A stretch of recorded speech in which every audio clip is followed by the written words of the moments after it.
Hello everyone! The clip you're about to hear is from one of our exclusive Patreon episodes on a recent horror release, and just like all of our other episodes, it might include major spoilers for said horror release, so don't listen to it if you haven't already seen it. You've officially been warned.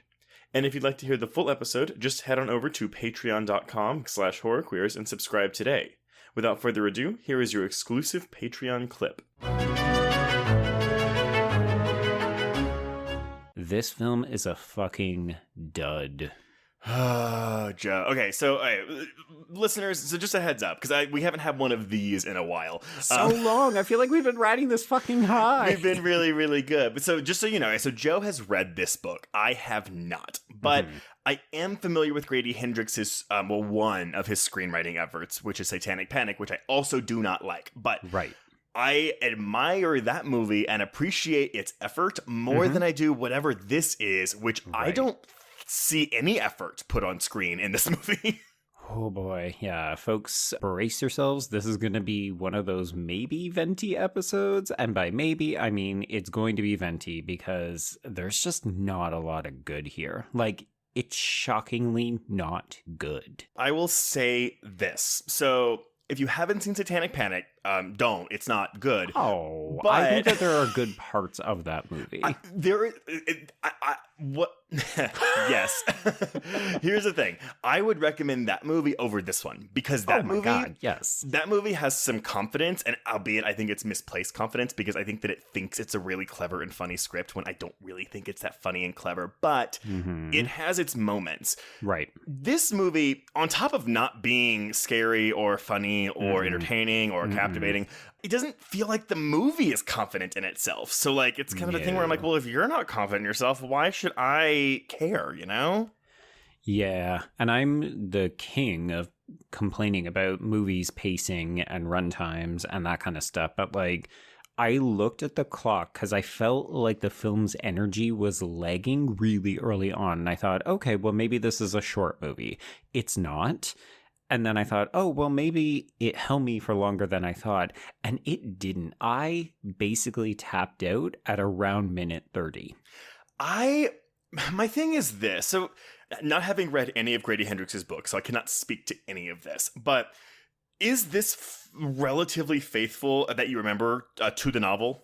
Yeah, so this is tricky. You mentioned that I've read this, and I've read several Grady Hendrix books, and I will confess I don't like most of them. I find his writing doesn't sit well with me. It's kind of like what you said about Satanic Panic. He, I think, believes that he is funnier than I find.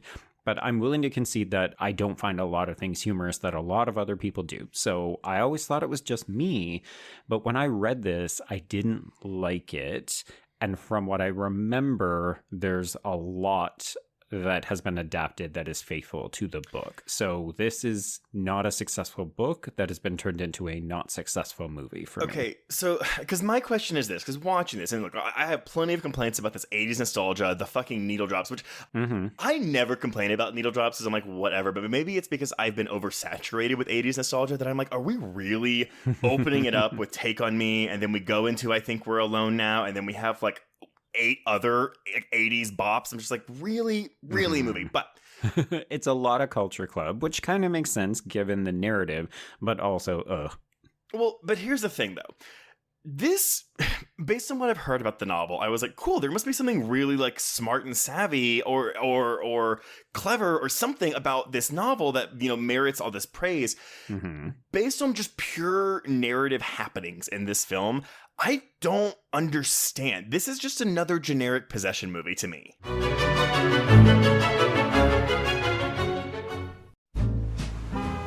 Atlas Avenue. A long stretch of road that encompasses everything the city of Kennett Heights has to offer.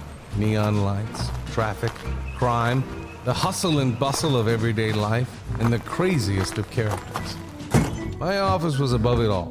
My name is James Locke, and I'm a PI. Hello, Mr. J. How the hell you doing today? Good, Edith. Nearly every year I have a new case. New people to meet, new clues to discover, and new problems to solve. But I do it the old-fashioned way.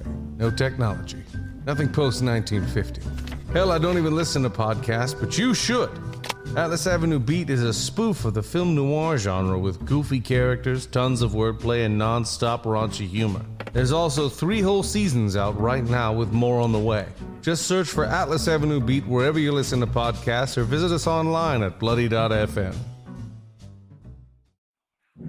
Hello, I'm Shelby Scott, the host of Scare You to Sleep, a podcast where I tell you spooky bedtime stories full of creepy sound effects and music that is soothing yet unsettling to help immerse you into a world of horror. This is a show for those of us who have realized horror can be a strange but relaxing escape from reality. Speaking of escapes, sometimes I lead you through guided nightmares, like a guided meditation, but instead of flowery meadows, I take you on a journey through your own personal nightmare.